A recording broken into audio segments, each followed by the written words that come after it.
Welcome to Fight News Now Extra. It's John Pollock, and International Fight Week may be over, but our coverage is not, as John Ramdeen is back from Las Vegas and joins Robin Black and myself to discuss the fallout from UFC 189 on Saturday night with a Fight of the Year candidate, Knockout of the Year contender, and lots more.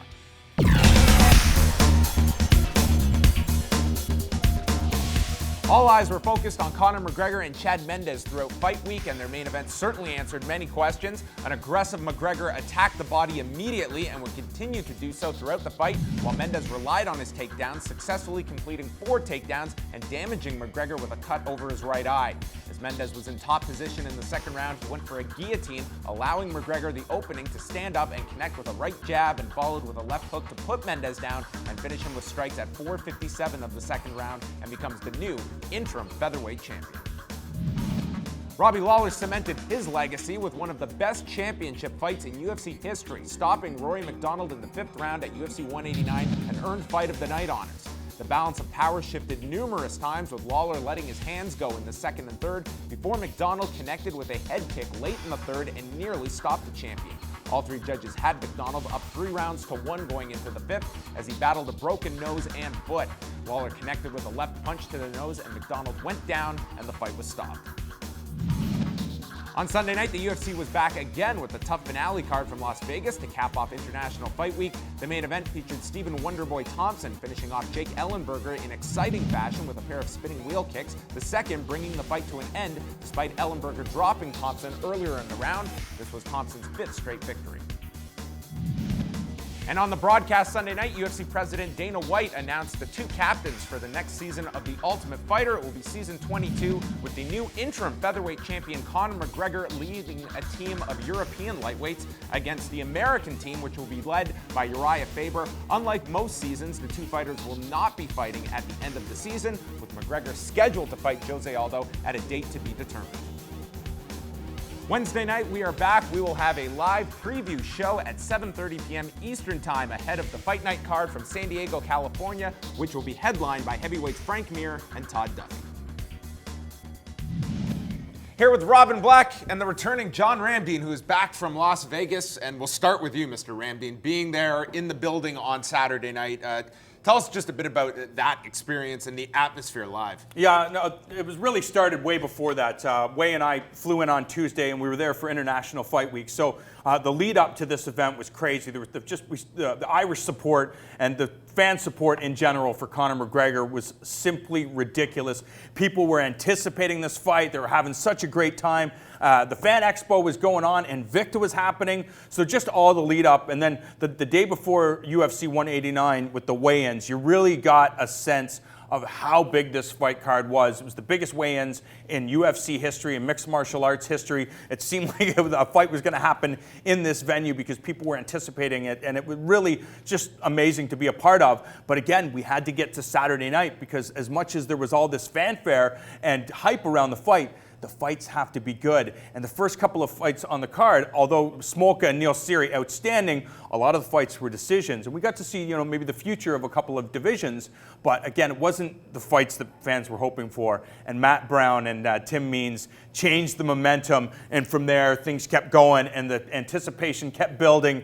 And for things to play out the way they did in the co-main event and the main event, as a mixed martial arts fan, really, you have to be satisfied. It'll go down as probably one of your favorite sporting memories of all time. And I think, Robin, people are throwing out the best main card in UFC history. Yeah. I don't think that's a ridiculous statement to make, and one that once we have more time to look back on it, I think this card, whatever you enjoy, impressive knockouts, the classic title fight that we got for the 170-pound championship, and that main event, the atmosphere, what you got, and what this sets up in the future, couldn't put this together much better. Yeah, it's a home run. And yeah, like you said, it depends what you like. For me, I was shocked by what I saw from Rory and Robbie. I've been looking at fights for the last decade, analyzing them and breaking them down, and to see that level of skill and that level of multi-level, three-dimensional technical skill going on while seeing that kind of heart and that kind of push through pain and fear and trauma, to see that like that was a real gift to see that fight. Well, for me, there's a couple of reasons. Obviously, to talk about any other fight besides Robbie and Rory, wouldn't make sense because it was a fight that I will never forget as long as I live. But to think and look at earlier in the night, a guy like Thomas Almeida, a young guy who's a prospect at 19-0, now taking a huge step up, and Brad Pickett, who's so experienced, training at American Top and looked good early. It's like, well, what is this kid made of when he's met with the fire? And he answered that, and that's a real thing. And when you talk to these fighters, a fight like that is where they know that they're able to achieve greatness. That's interesting. Because of my obsession with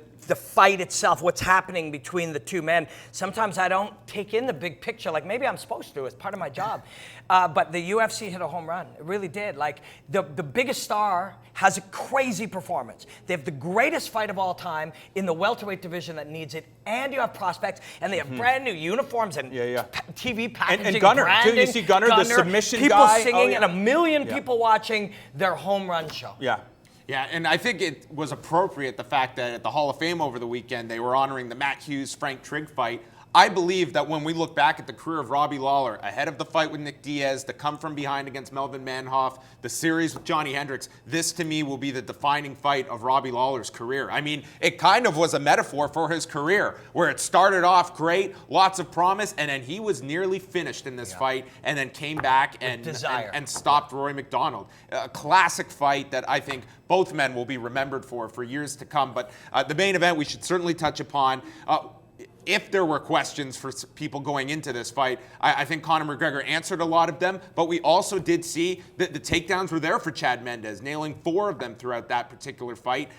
But now we get the Jose Aldo fight. That is next immediately for him. But even before that is a stint on The Ultimate Fighter, which I would say for the UFC and Fox Sports 1, that's great. That's great for you guys that you landed him. If I was Conor McGregor and my team, I don't know if I would be as open. They're going to start filming this week. Yeah. So it's right back to work for this guy. True, but Conor McGregor now has the luxury. He's surrounded by such an awesome team, and he's credited them for his success. And I think what they've done is they put things in place that, yes, it seems like it might be a distraction, but he ensures to the best of his abilities that, we saw the house he was training in. We see that he continues to get the support. As long as that stuff is taken care of, and all those other things are going to be a bonus, but he and his team know that they have their eye on their prize, and that is to be the undisputed featherweight champion, and the only way you can do that is to sharpen your skills, and they're not going to neglect that. Yeah, and what do you want to do? Do you want to have a 15-year career that leaves a legacy of greatness, or do you want to maximize it right now? We all think this way. He believes he can do both.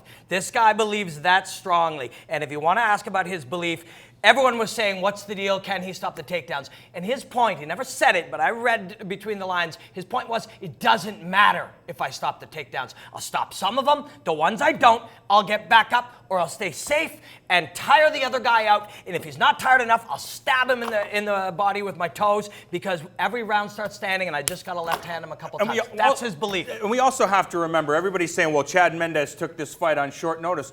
Well, Conor McGregor took this fight too. He was preparing for Jose Aldo. He's not preparing. Different opponent. Totally different opponent. So if Chad Mendes has the opportunity to have a full camp, so will Conor McGregor, and he'll bring in top wrestlers to make sure he's as sharp as he needs to be to stop those takedowns. It was one of the best UFC main cards in history. For Robin Black, John Ramdeen, I'm John Pollock. Stay tuned for more Fight News Now Extra.